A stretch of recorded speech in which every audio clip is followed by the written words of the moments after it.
Hey there! Glad you're here for today's journey. In this trip, 82 minus 82, which equals 0, times 82 minus 82 equals 0. Now we have this problem, 0 times 0, which equals 0.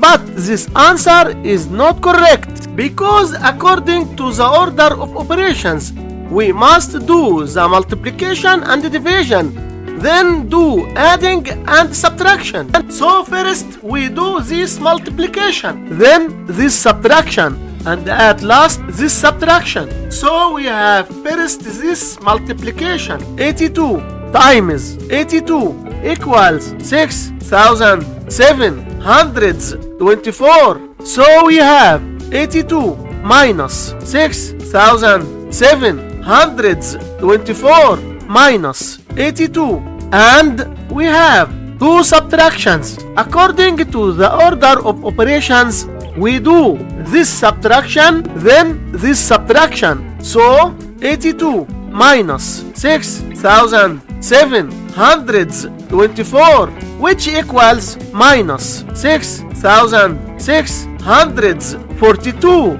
So we have minus 6,642 minus 82, which equals minus 6,724. And this is our final answer for this problem. Don't forget to hit like and subscribe to see more.